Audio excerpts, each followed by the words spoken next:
Okay, so where are you from on YouTube? I am Jessica McLaughlin with Passionate Healers, but now my YouTube channel is called Jessica McLaughlin. We'll check her out. We'll put a link down below, or I'll comment or something so you can find me, right? Because They're watching on both of our channels, I guess. I don't know. Your channel, where's your channel? Slice of Lyme. Yes. And your name is? Carissa. All right. Cohen. So we are going, this will probably We're doing this on the fly. We have an idea. We have no idea what we're doing right now. But we're gonna post this on both of our channels so that we have this because we wanted to share this together, because we happen to be together, because we live 2,000 miles away from each other, so we don't get to see each other very often, and so we're actually in person. And she's heading home today, and we're so sad. But, we all have to go back to our lives at some point. But what we wanted to talk about today, she actually brought it up, and I thought it was kind of a cool idea, was to talk about the fact that both of us have Lyme disease, but we have very different symptoms. Completely different. Well, some symptoms are similar, but our extreme symptoms, the ones that debilitate us, are completely different. Yeah. And so, but yet we're very understanding and compassionate towards each other, because we both understand being debilitated by something ridiculous that doesn't make sense. And so we thought we'd talk about how is the other person affected from the other person's point of view, and how do they, how do I feel you're affected, and how do you cope with it? And how do you manage your life and deal with it even though you're in the midst of it? And it's really cool living life with another person with Lyme disease, because we crash at any moment, and we never know what each moment's going to be like. Yeah. Like, she feels terrible right now. But she's beautiful. You'd never know it. She feels terrible. You would never know. But it's cool to do life together, because you also see the roller coaster that no one else really sees. Yeah. And you also understand it because you're living your own roller coaster at the same time, all the time. Like last night, I was functioning well and all that stuff, and then we thought we were gonna watch a movie, and I was like, never mind, I'm too dizzy. And then she was like, can we hang out? And then I was like, I was putting my kids to bed. In the middle of putting them to bed, I suddenly got these horrible, the Lyme flu-like symptoms and everything. I was like, I gotta go lay down. And she was just crashed bad off right away. I was like, I gotta lay down. I'm not okay. And so I still have those symptoms, but yet I'm making it happen today. This morning, you have all of those, but you were choosing to function and to have a good attitude. And that's amazing, because I'm still working on have a good, choosing, I can choose my attitude even when I feel like crap. Yes. And she's very skilled at that. I've had a lot of years of practice, so I've had to make the choice in my life that, you either choose your attitude or you're just angry, sad, scared all the time, I guess? Yeah. You ride the horrid emotional roller coaster, and I'm like, I'm just done with the emotional roller coaster. I have to deal with the physical roller coaster. The emotional roller coaster is so ridiculous. I mean, I still ride that a little bit here and there. I do, but I try really hard to control my attitude, because you're really good at it. It's ridiculous. She's hilarious. So can I say how I perceive this is nerve-wracking for me, because she's my closest friend, and I'm I hope I know you well enough to say how I see you, how you're hurting, and how I see you cope, and I'm nervous. So don't be nervous. Just say it. We did not rehearse this or script it at all. So make sure you actually in there. It's really hard, because you're my closest friend, and you suffer like hell, and it's really, really hard to watch you suffer like that, and you are in more pain than anybody I've ever met.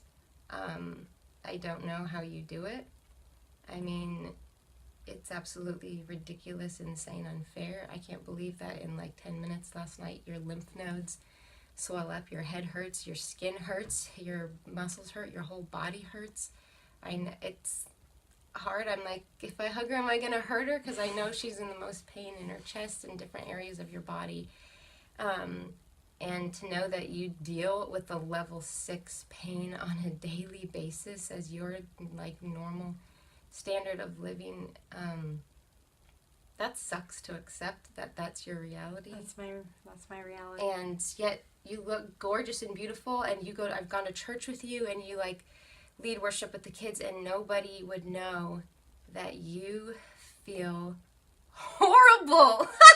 I mean, like, any normal person would just, like, if they woke up feeling like you, they'd go to the hospital. urgent care. Yeah, they would go to the emergency room. And she gets up and makes breakfast for her kids and lunch for your husband and functions. And, I mean, you do take care of yourself when you have to rest. And I don't go all the time. I do rest. I do take downtime, but I do also choose. There's a balance. You're not being stupid. I mean, you're good about taking care of yourself as much as you can, but you have a total valid choice, as sick as you are, to say, I'm just going to be in bed all day, but you don't do that because you choose that you want to live your life and be there for your family and not lose your life just because Lyme disease is attacking you. So your worst symptoms that I see are just wretched, ridiculous, horrid, like full body consuming pain. And how I see you cope with it is she does worship music in the sauna, and she praises Jesus like with more energy than you would think possible, but music is her battery.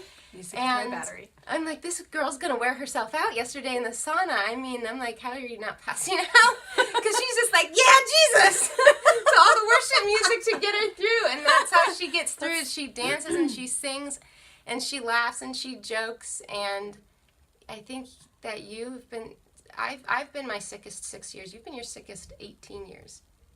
Right? About. So last night, I mean, you're a lot better than I am at the whole not freaking out. Like, I can never go back to where I came from. I can never go through that again. You're really good at waiting, and it's not that it doesn't hurt your heart and disappoint you and frustrate you and take you off, but you are very good at just trusting in the Lord and waiting, and gotta wait on the body. And I think just your sense of humor and your joy for life and your ridiculousness is what gets you through. I mean, well, you're either gonna laugh about it or cry about it, and I'd much rather laugh about it. I mean, it's absolutely ridiculous what I live through, and so like I function at a level 6, but level 6 is extremely horrible, but I can still hide it. When I when I reach level 7, it's really horrible, and I no longer can hide it. I can't hide the wincing, and I can't hide the limping and that kind of thing. When I'm at a level 6, I am very careful how I move my body, how I breathe, my facial expressions, all of that, so that no one can tell that I'm in pain. When I reach a level 7, I can't hide it, and then when I reach a level 8, I no longer can function. And that was Saturday for you. Yeah, so Saturday I was all day. Completely in the bed all day long and did not really leave my bedroom, I don't think, for the entire day. And then I would say the majority of Sunday also. Yeah. So for almost 2 complete days, I was not able to really function because the pain went to about an 8, maybe 8.5, 9. Couple times, part of that time. Yeah, because like when you wake up in the morning and you can't put your underwear on by yourself, you kind of realize that pretending that you're okay that day is probably not going to work. So, and living with you, because our friendship was over the phone for like the first 6 months or something, and then living with you in summer for a couple weeks, and then again. I mean, I knew how bad you had it, but watching you, it's just ridiculous. And then I know that I'm not even in your body right now. I don't feel what you feel, and I'll never know how you really feel, and I'll never, so pretty much you just amaze me because I don't know how you do it. But I really admire you, and I think that you have just a beautiful spirit, and you shine so bright, Well, and I'm proud of you. Thanks. So, anyway. So, so your symptoms, your... We're recording. We're recording. Just a minute, okay?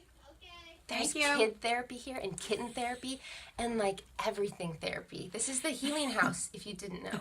So, so I am a little better when I visit you. A lot better. There's lots of madness going on around here, Yeah. with the chickens and dog and cats and kittens and children and They might as well be wild animals. My children definitely are like wild monkeys. Okay, so your most debilitating symptom is essentially dizziness and sensory overload. Yeah. So, so when you are overloaded, like she is able to get excited, and so a lot, that's her natural state, is to get excited and get happy and be super ready to do life. Yeah. And so, like, a lot of the times, like, especially, like, in her vlogs and things like that, she's, like, on and excited and everything. And so, but after she's like that, like, her body goes, I can't do this anymore. And, like, she totally shuts down. Like, she can't keep her eyes open because her eyes can't handle looking around anymore. Her ears can't handle the noise anymore. Her brain just gets, like... I can't even concentrate or deal with anything. And she becomes foggy brained, and she can't even, like, really, she's moving in slow motion. Yes.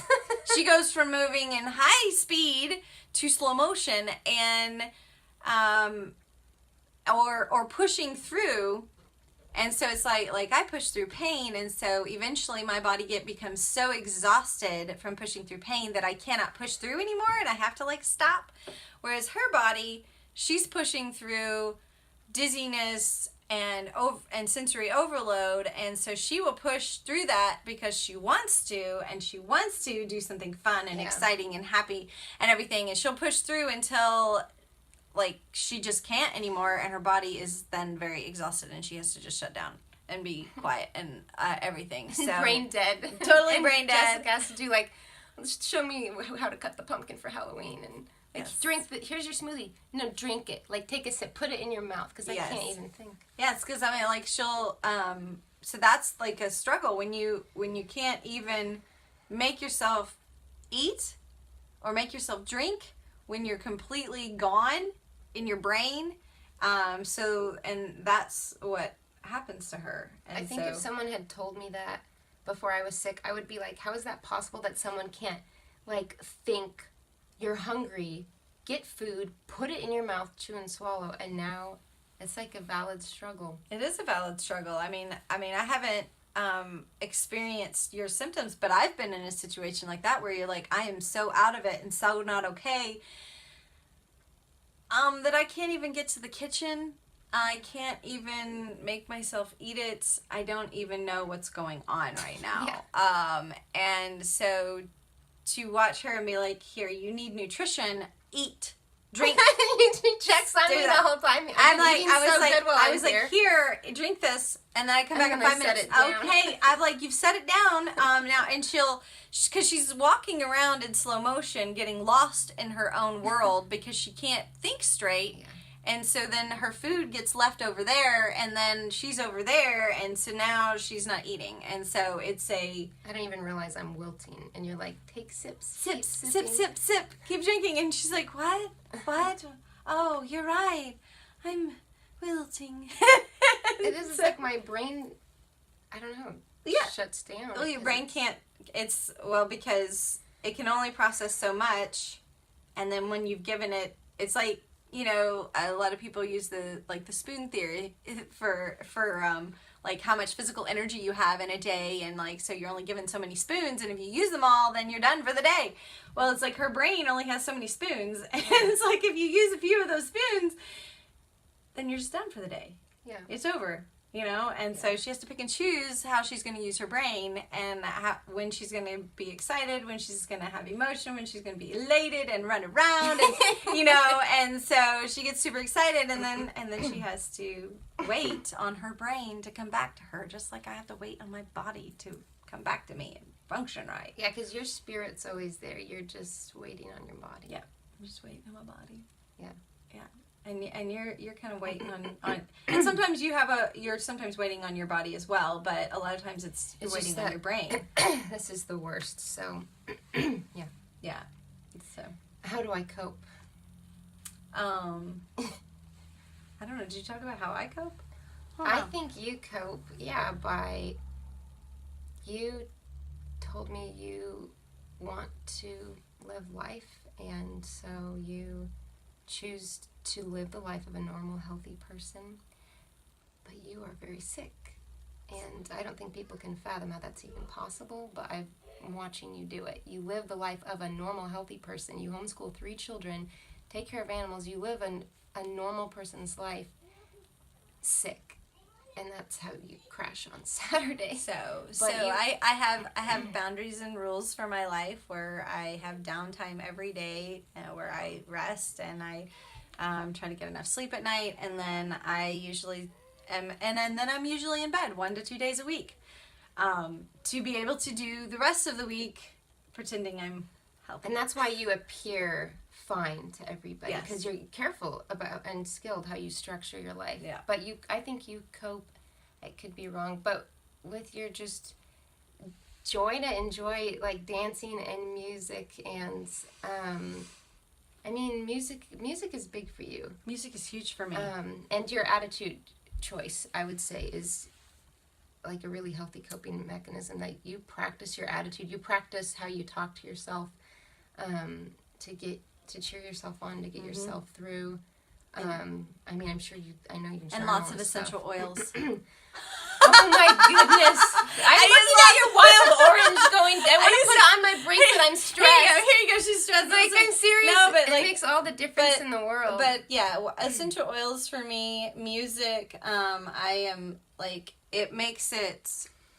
Because my goal is to be stable emotionally and be able to have happiness.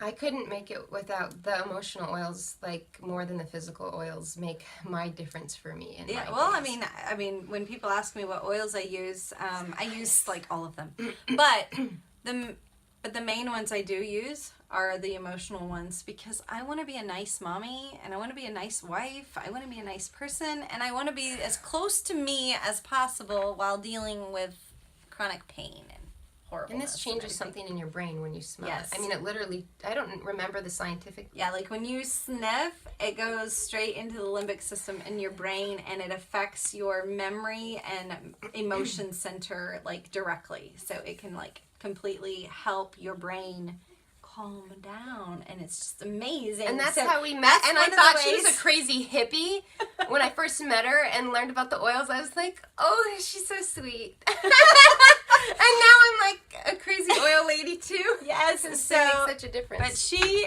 that's one of the ways she copes. Just a minute, we'll be done in a minute. But one of the ways that she copes is she uses essential oils to help her. Yeah. And then she also structures a lot of downtime, a lot of rest time, a lot of quiet time, so that when she can go do things, that she can handle it. So she has to kind of structure that, like, a lot of quiet in your life. A lot of alone time. So I guess when I do go to church or whatever, or a family get together, I can turn it on like I am now. Of course, I also took an extra Klonopin to function today. You can turn it on, and then when you're done, your body, you're like, okay, you give in to the fact that you're so, like, what I call it is, like, it's spirit energy. When your spirit is, like, super ready to do something, and it pushes your body to function, even though the body is barely like hanging on. This is how you really feel. Yeah. But how do I really feel right now? I mean, like, how do we really feel? I feel like I have the flu. It is hurting to breathe. It is hurting to sit here, and I am struggling. And when I no longer have to function today. I will be laying down and being very quiet and not moving. But because I get excited and my spirit is alive and well, then that's what keeps us going, is our spirit. Is having our spirit be excited about being alive here on planet Earth. And that's So and I guess through our it. coping is a choice. Yeah. So, I mean, because I've been in the dark times and everything, and I have completely been in dark places. But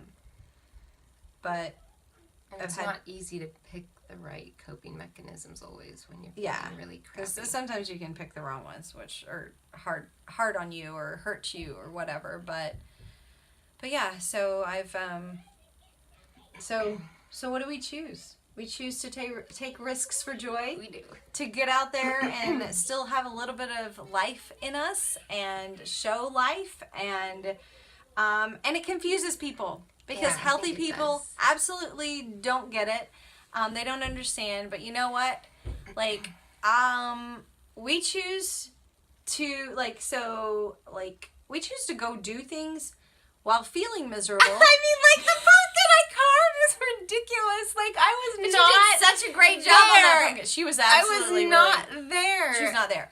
And But she like, gave me a knife with the pumpkin. Was that a wise idea? probably not. But she got the pumpkin done. I'm like, we went. She got to go trick or treating. I mean, recently I went camping with my family, and I was like, you know what? I'm gonna feel awful, miserable, horrible, just in misery, either in my bed at home by myself, or I can go experience life with my friends and family. And so I do a balance. Sometimes I spend time alone in misery in my own bed, like giving my body a chance to be like that. But then I take the risks for joy, and I step out and I go be miserable somewhere else, and making memories, and make memories, and do fun things, and travel, and like make the effort to still do things that are I'm alive. And hop on a plane to Tennessee when you feel like crud and you're barely able to walk, and you're like, oh my gosh, I'm not gonna make it there, but you made it here. I did. You made it here. It's hard. It's hard physically. I'm hard physically, and you're about to get on a plane, fly back home, and it's gonna be hard, but it's worth it. But it's totally worth it to make the effort. So, well, we've talked a lot about the differences of our symptoms and how we cope, and the realities of how horrible it is. Yeah. But the fact that we can also find a little sprinkle in our days and in our lives, and choose to focus on those things and find something to laugh about every day. And surround ourselves with the people who choose joy in the midst of excruciating pain as well. Yes, and choosing to lift your spirits in however you can, and being around people that make you laugh. Yeah. I think that's the most important, is being around people that really make you laugh and, give you a different perspective on life. She makes me laugh. Because honestly, if you can't laugh about all the ridiculous treatments that you have to do, and we don't even have time for that. I mean, like coffee enema, sauna, who puts coffee up their butt, bath. And who, it was ridiculous the other day when I couldn't put my own underwear on. And that was just like, I can go to church. That was 2 days ago. I couldn't, I literally am standing there, and my husband walks in, and he's like, you need some help? And I'm like trying so hard to do it by myself, and I tried again, and I failed, and so he came and helped me. That's your reality. But that's your reality. That's my reality. So we laugh about that stuff because so you don't cry about it. Because you don't cry. Because oh my gosh, that's devastating and horrible and awful, and we would totally cry about it. Because the crap is going on all the time. Yeah. So the crap never stops. Jokes. We have to joke about it. So we love you, and definitely hope that today is better than yesterday. Because my day is slightly better than, my day is much better than 2 days ago. And also, take risks for joy and find something to laugh about today. So, Yes. we will see you next time.